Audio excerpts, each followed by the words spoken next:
আজকে যে July August গণ অভ্যুত্থান শোক ও বিজয়ের যে আমরা বর্ষপূর্তি পালন কমিটি যেটা করেছি, সেই কমিটির পক্ষ থেকে এই চীন মৈত্রী সম্মেলন কেন্দ্রে আমাদের যে প্রথম অনুষ্ঠান, উদ্বোধনী অনুষ্ঠান, সেই অনুষ্ঠানটির সামগ্রিক এর আঙ্গিক কেমন হবে এটি সরজমিনে দেখার জন্য আমরা এখানে উপস্থিত হয়েছি।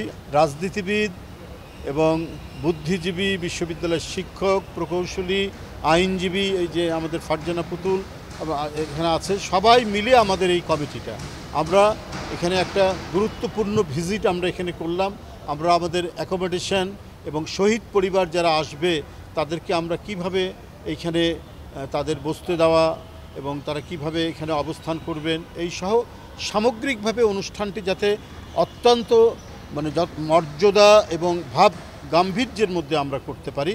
কারণ যাদের সন্তানরা পৃথিবী থেকে চলে গেছেন গণতন্ত্র ফেরানোর জন্য, তাদেরকে বিশেষ মর্যাদা দিতে হবে এই জুলাই আগস্টে। এই প্রত্যয় নিয়েই আমাদের দলের সম্মানিত ভারপ্রাপ্ত চেয়ারম্যান, যিনি আমি বলবো যে জুলাই আগস্ট যে আন্দোলন, এই আন্দোলনের মূল আর্কিটেক্ট, গোটা জাতিকে যিনি উদ্বুদ্ধ করেছেন, গণতন্ত্র ফেরানোর জন্য প্রেরণায় উদ্বুদ্ধ করেছেন, তার নির্দেশে আমরা এই কমিটি আমরা কাজ করছি। এটি যাতে অত্যন্ত সুন্দরভাবে মহিমান্বিত রূপে আমি এটা সম্পাদন করতে পারি, সেই জন্যই আজকে এখানে আসা। আমাদের এই পালন কমিটির পক্ষ থেকে বিভিন্ন উপকমিটি তারা নিরন্তর কাজ করছেন, সার্বক্ষণিক কাজ করছেন। আমাদের 36 দিন ব্যাপী, অর্থাৎ 1 জুলাই থেকে একেবারেই 6 আগস্ট পর্যন্ত যাব, 5ই আগস্টকে সামনে রেখে আমাদের প্রোগ্রামটা হবে 6 আগস্ট। তো এই কর্মসূচি, সামগ্রিক কর্মসূচিটি যাতে যথাযথভাবে এটা পালন হয়, বাস্তবায়ন হয়, এই জন্যই এই কমিটি এবং এই কমিটির অধীনে যে উপকমিটিগুলো তারা দিনরাত কাজ করছেন। এটা প্রথম বর্ষপূর্তি। আমাদের এই জাতির অনেক অর্জনের মধ্যে এটি একটি অর্জন।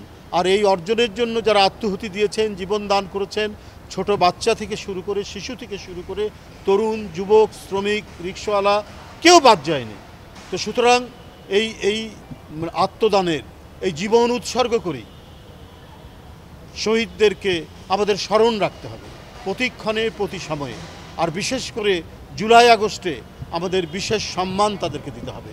তাদের প্রতি বিশেষ শ্রদ্ধা এবং সম্মান জানানোর জন্যই বিএনপির পক্ষ থেকে এই কর্মসূচিগুলি পালিত হচ্ছে। প্রতিটি জাতির কাছে আমাদের যারা জনপ্রতিনিধি হবেন আগামীতে, তাদের প্রতিটি পদে পদে যাতে জবাবদিহিতে থাকে, সেই গণতন্ত্র নিশ্চিত আমাদের করতে হবে। এখানে একজন ব্যক্তি ক্ষমতাশালী হলেন, কেউ এমপি হয়ে গেলেন, কেউ জনপ্রতিনিধি হয়ে সে এলাকার গডফাদার হয়ে গেলেন। শেখ হাসিনার আমলে যেটা হয়েছে, আমরা সেই পরিস্থিতি তৈরি হবে না। জনপ্রতিনিধিরা হবেন মানুষের সেবক, জনগণের সেবক। আমরা সেই দিন, সেই পরিবেশ, সেই দিকেই হচ্ছে আমাদের অভিযাত্রা। বন্ধুরা, গত বছরেও আমাদের প্রবৃদ্ধি ছিল 4.2, এবারে নেমে এসেছে 3.9। কিন্তু এইভাবে অর্থনৈতিক পরিস্থিতি যদি খারাপ হতে থাকে, বিনিয়োগ যদি না হয়, তাহলে এটা তো হবে অত্যন্ত দুঃখজনক। সুতরাং অন্তর্বর্তীকালীন সরকার যিনি আছেন, তাকে অর্থনৈতিক বিষয়টা দেখতে হবে। আমরা বলেছি আমরা সরকারের যে ত্রুটি বিচ্যুতি আছে সেটা সমালোচনা করব, কিন্তু যে কয়দিন তারা আছেন তারা যাতে এদেশের মানুষের কল্যাণে, এদেশের মানুষের সামগ্রিক উন্নতি এবং তাদের উন্নত ভবিষ্যৎ নিশ্চিত করার জন্য তারা কাজ করে যাবেন। এই জন্য প্রয়োজনীয় সংস্কার শেষে নির্বাচন দিতে হবে এবং সেই নির্বাচনটি অবশ্যই যৌক্তিক সময়ের মধ্যেই সেটা দিতে হবে, যে কথাগুলি আমরা এর আগে বলেছি। এবং ইতিমধ্যে প্রধান উপদেষ্টা ডক্টর মোহাম্মদ ইউনূস এবং বিএনপির ভারপ্রাপ্ত চেয়ারম্যানের সাথে বৈঠক হয়েছে।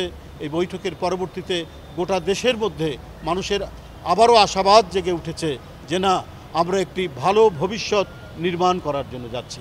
এবং আমরা বিনম্র শ্রদ্ধায় আবারও জুলাই আগস্টের শহীদদেরকে প্রতি শ্রদ্ধা জানাচ্ছি, তাদের আত্মার মাগফিরাত কামনা করছি। এবং 16 বছর যারা গণতন্ত্রে ফেরানোর জন্য লড়াই করতে গিয়ে হারিয়ে গেছেন, আমাদের কাছ থেকে নিরুদ্দেশ হয়ে গেছেন, ক্রস ফায়ারের শিকার হয়ে যাদের লাশ আমরা খালে বিলে বিভিন্ন জায়গায় আমরা পেয়েছি অথবা পাইনি, তাদের সবার প্রতি আমাদের শ্রদ্ধা জানিয়ে আমার বক্তব্য শেষ করব। ধন্যবাদ।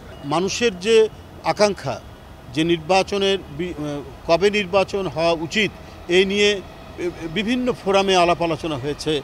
দেশের অধিকাংশ মানুষ যে প্রত্যাশা করে, যে আকাঙ্ক্ষা ধারণ করে, সেই আকাঙ্ক্ষারই প্রতিফলন ঘটবে নির্বাচনের তারিখ নির্ধারণের ক্ষেত্রে এবং নির্বাচনের ঘোষণার মধ্যে দিয়ে। এবং আমরা মনে করি হ্যাঁ, এই বিগত যে ফ্যাসিবাদী সরকার, ভয়ঙ্কর উৎপীড়ক সেই সরকার এদেশের মানুষের অর্থ লোপাট করেছে, পাচার করেছে, বিভিন্ন প্রতিষ্ঠানকে ধ্বংস করেছে। যে সকল প্রতিষ্ঠানগুলো গণতন্ত্র নির্মাণের জন্য অত্যন্ত দায়িত্বশীল, যেমন নির্বাচন কমিশন, যেমন আরও বিভিন্ন ধরনের যে সমস্ত প্রতিষ্ঠান ছিল, সেগুলোকে তারা ধ্বংস করেছে। এমনকি গণতন্ত্রের জন্য একটা বড় প্রতিষ্ঠান হচ্ছে মিডিয়া হাউস, মিডিয়া, সেই মিডিয়াকে তারা একচ্ছত্র এবং তাদের কথা বলার জন্য একটি কি বলে যে অনুগত মিডিয়া তৈরি করার চেষ্টা করা হয়েছে, যেটা আপনারা নিজেরাই ভুক্তভোগী।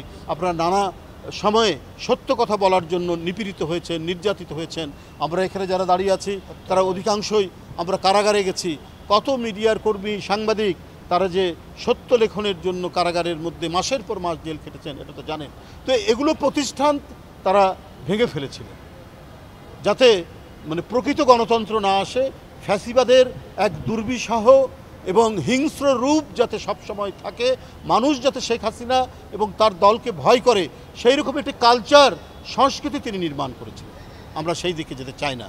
তো আমরা মনে করি আমাদের এখনও জনগণের আস্থা আছে, সবারই আস্থা আছে। মানুষের কল্যাণে এবং গণতন্ত্রের স্বার্থে ডক্টর ইউনূস সাহেব তিনি কাজ করবেন, অন্তর্বর্তীকালীন সরকার সেটি কাজ করবেন এবং যতটা সম্ভব যে নির্ধারিত সময়ের কথা বলেছি তার মধ্যে তিনি অবাধ সুষ্ঠু নির্বাচন দিয়ে যে জনপ্রতিনিধিরা যারা জনগণের কাছে জবাবদিহি করবে সেই ধরনের ব্যবস্থা তিনি করে যাবেন। ধন্যবাদ। আর থাক।